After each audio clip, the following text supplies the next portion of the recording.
इधर देखिए, Newton's law of viscosity, Newton's law of पढ़ रहे हैं, ठीक है। विस्कोसिटी का न्यूटन्स लॉ, फ्लूइड मैकेनिक्स का है ये चैप्टर। ये टॉपिक जो है ना वो फ्लूइड मैकेनिक्स का है। मैंने बताया था सॉम और फ्लूइड मैकेनिक्स दोनों मिलाकर के ये चैप्टर है, ठीक है। न्यूटन्स लॉ ऑफ विस्कोसिटी,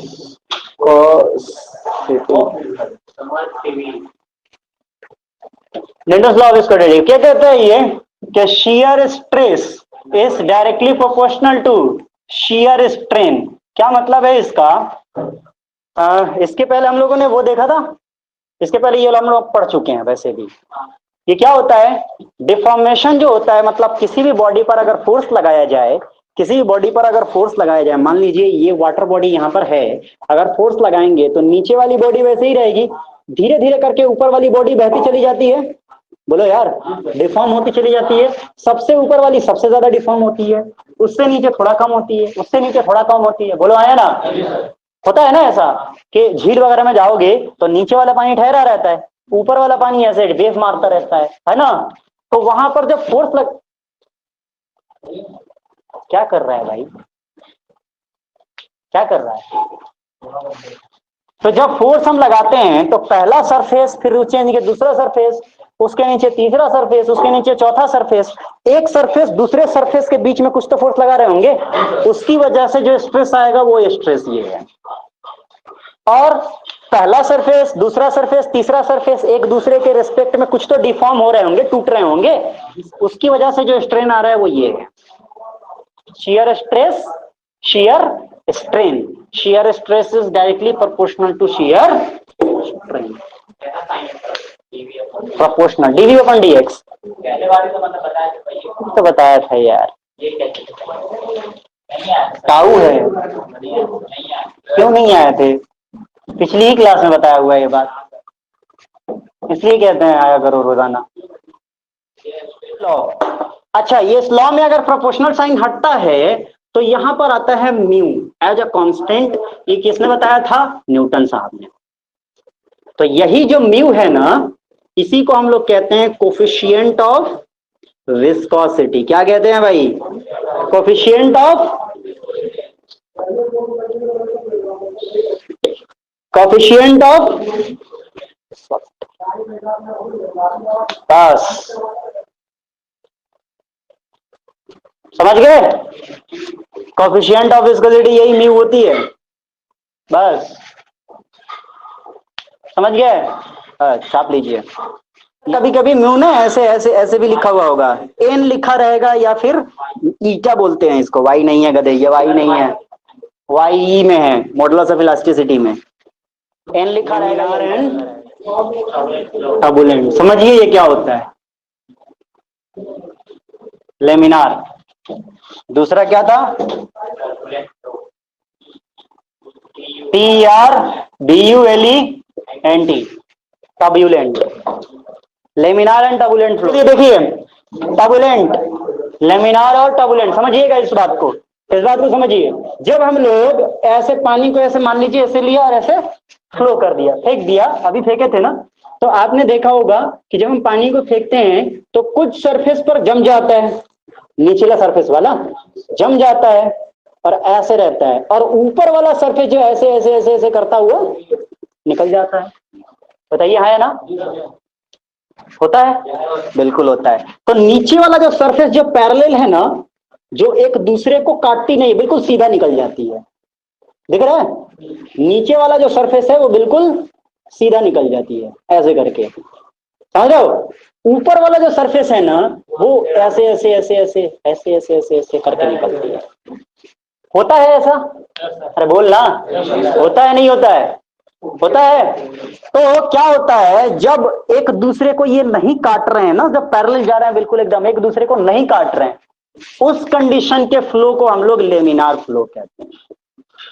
ये वाला, जब बिल्कुल वाटर के जो मॉलिक्यूल्स हैं ना, लिक्विड के जो मॉलिक्यूल्स हैं, वो बिल्कुल उनके मॉलिक्यूल्स एक सीधी रेखा में जा रहे हों, एक दूसरे को नहीं काट रहे हैं, उस कंडीशन के फ्लो को काट नहीं रहा, मतलब टच नहीं कर रहा, मतलब लड़ नहीं रहे हो। एक मॉलिक्यूल यहां से ऐसे गया, दूसरा यहां से लेके ऐसे गया, एक दूसरे में टच ही नहीं किया, टच किया भी तो एक दूसरे को काटा नहीं, एक के ऊपर एक निकल गया, ये गया उसके ऊपर एक दूसरे से निकल गए, ठीक है। लेकिन जो ऊपर वाला मॉलिक्यूल होता है वो तो वेव बन के जाता है ना, होता है। आज शाम को गए थे वीआईपी, देखा था ऐसे ऐसे ऐसे ऐसे कर रहा था। और नीचे जो है उसी उसी वीआईपी उसी झील के अंदर अगर नीचे जाओगे महसूस ही नहीं होगा, महसूस ही नहीं होगा। कितना गहरा, कितना दूर। ये देखिए ओशन ओशन का देखती है ना, तो उसमें दिखाता था ऊपर व्यू रहता है, नीचे आता है स्टेबल, कुछ नहीं स्टेबल, कितना दूर जा सकता है। हाँ एग्जैक्टली वही कह रहा हूं मैं, यहां से अगर चलेगा ना तो जरूरी मतलब यहीं पर तो खत्म नहीं होएगा, कुछ नीचे आकर के यहां पर खत्म हो जाएगा, उसके नीचे लेमिनार होगा, मतलब उसके नीचे एकदम स्टील वाटर एकदम एक दूसरे के पैरेलल चल रहे होंगे। अगर उसमें चलोगे भी ना तो मजे से चलोगे बिल्कुल, समझ रहे हो। नीचे वाले सरफेस में आराम से चलोगे, ऊपर वाले सरफेस में थोड़ा मुश्किल होगा, समझ रहे हो। जिस तरफ पानी है उस तरफ तैरने में बड़ा मजा आएगा, लेकिन ये उसके उल्टे डायरेक्शन में, समझ रहे हो। तो इसलिए लेमिनार ये टर्बुलेंट है, ऊपर वाला जो सरफेस है वो क्या है। तो जब एक दूसरे के पैरेलल लाइन चलती है ना, मॉलिक्यूल्स जब एक दूसरे में नहीं टकराते ना लिक्विड के, पैरेलल चले जाते हैं तो क्या कहलाता है वो। और जब एक दूसरे को काटते हुए निकलते हैं तो क्या कहलाता है, तब टर्बुलेंट कहलाता है। समझ गए बात को, कोई दिक्कत है बस छाप लीजिए। पढ़ा था स्ट्रीमलाइन यानी लेमिनार और टर्बुलेंट, ये पढ़ा था।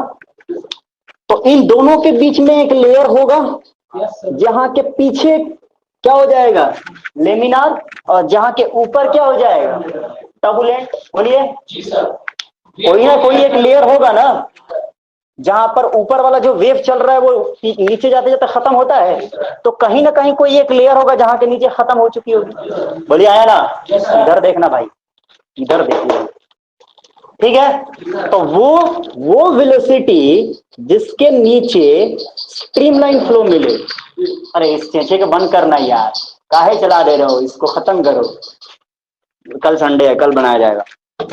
इसको इसको जो है इसके नीचे लेमिनार मिलेगा और इसके ऊपर क्या मिलेगा, इसी वेलोसिटी को हम लोग क्रिटिकल वेलोसिटी कहते हैं।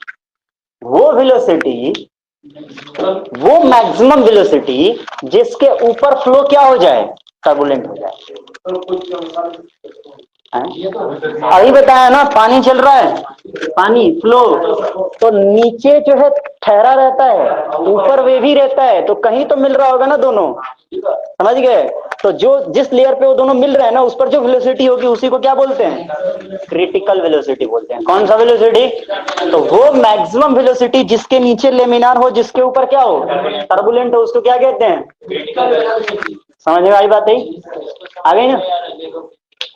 तो क्रिटिकल वेलोसिटी जो होती है, वीसी जो होता है, डायरेक्टली प्रोपोर्शनल होता है किसके, विस्कोसिटी के। विस्कोसिटी को हम लोग म्यू से डिनोट कर रहे थे, मैंने बोला था इसी को ईटा से भी डिनोट किया हुआ मिल सकता है, ठीक है। एन की पोंछ खींच देंगे तो उसको ईटा पढ़ते हैं, ठीक है। इफिशियंसी को भी इसी से डिनोट किया जाता है, ठीक है। और रॉ यानी डेंसिटी और डी यानी डिस्टेंस, ठीक है, इनके इसके डायरेक्टली प्रोपोर्शनल होता है, इसके इनवर्सली प्रोपोर्शनल होता है। मतलब VC is proportional to mu into mu by rho D, rho यानी डेंसिटी, हिंदी में VC मतलब क्रिटिकल वेलोसिटी। क्रिटिकल वेलोसिटी को आप क्या बोलें, क्रांतिक वेग, हिंदी में बोलेंगे क्रांतिक वेग। क्रिटिकल मतलब क्रांतिक होता है, पढ़ना हो। अभी फिलहाल प्रूफ नहीं पढ़ना है, तो अभी सिर्फ फॉर्मूला फॉर्मूला पढ़ना है। तो मैं प्रूफ कराने बैठूंगा तो फालतू में तुम्हारा एग्जाम निकल जाएगा, प्रूफ ही होता रह जाएगा, समझ रहे हो। एक एक पेज का थोड़ी ही होता है। अब इस प्रोपोर्शनल का साइन हटाएंगे तो कोई तो कांस्टेंट आएगा, तो वो क्या आता है, के। और इस के को हम लोग कहते हैं रेनॉल्ड्स नंबर, इसी के को कहते हैं, बोलिए, हाँ रेनॉल्ड्स नंबर को के से डिनोट करते हैं। रेनॉल्ड्स नंबर की कोई ना कोई वैल्यू आएगी, 1 2 3 4 5 6 7 8 10 1000 12 1500 2000 2500 3000, कोई तो आएगा ना। तो जो कुछ वैल्यू ऐसी आएगी जिस एक एक क्रिटिकल कंडीशन होता है, जैसे क्रिटिकल वेलोसिटी था वैसे ही क्रिटिकल कंडीशन है, उसके नीचे आएगा तो लेमिनार फ्लो होगा, उसके ऊपर आएगा तो टर्बुलेंट फ्लो होगा, और बीच में आया तो क्या, हाँ वो क्रिटिकल कंडीशन है, उसका नहीं कुछ करते। ठीक है, तो ध्यान से समझिए, अगर 0 से लेके 2000 तक रहा तो उसे कहते हैं लेमिनार। 0 से लेके 2000, अगर के की वैल्यू 0 से लेके 2000 के बीच में आई, के की वैल्यू किसकी, क्रिटिकल वेलोसिटी कुछ ना कुछ होगा, म्यू कुछ ना कुछ होगा, विस्कोसिटी म्यू मतलब विस्कोसिटी पानी की मान लेते हैं तो विस्कोसिटी कुछ तो होगी, डेंसिटी 1000 होती है, डिस्टेंस दिया हुआ रहेगा, ठीक है, या निकालेंगे।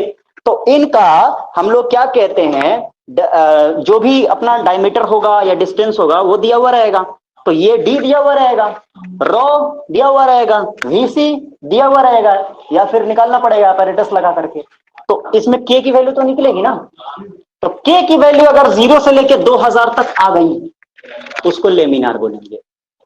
तो हम कैसे पहचानेंगे कोई फ्लोर लेमिनार है कि टर्बुलेंट, 0 से 2000 के बीच में किसकी वैल्यू आनी चाहिए, अगर 2000 से ऊपर रहा तो भाई 2000 से लेकर के 3000 के बीच एक होगा, बता रहे हैं, पहले 3000 से ज्यादा हमको समझ लो, ये तो समझ में आ रहा है, ये क्या होगा, ये टर्बुलेंट होगा। 3000 से कितना भी ऊपर चला जाए सब टर्बुलेंट होगा, 3000, 3500, इसको बनकर 3000, 3500, 4000, 4500, 5000 कुछ भी चला जाए, ठीक है। 3000 से ऊपर रहा तो क्या होगा, और 0 से लेकर 2000 के बीच में रहा तो क्या होगा, और बात आती है 2000 से 3000 के बीच में रहा तो, 2000 से 3000 के बीच में रहा तो अनस्टेबल कंडीशन बोलते हैं। क्या मतलब हुआ इसका, कि लेमिनार से टर्बुलेंट में कन्वर्ट हो रहा है,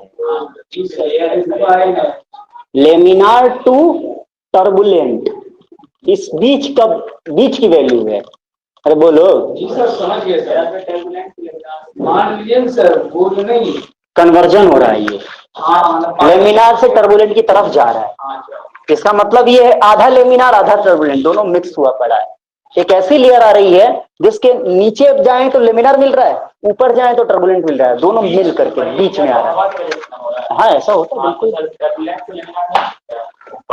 हाँ ऊपर जाएंगे तो टर्बुलेंट टू लेमिनार, नीचे जाएंगे लेमिनार टू टर्बुलेंट, तो जाहिर सी बात है, समझ गए बात को। ये हुआ हमारा लेमिनार, वो क्या नाम है, रेनॉल्ड्स नंबर, छापिए जल्दी फटाफट।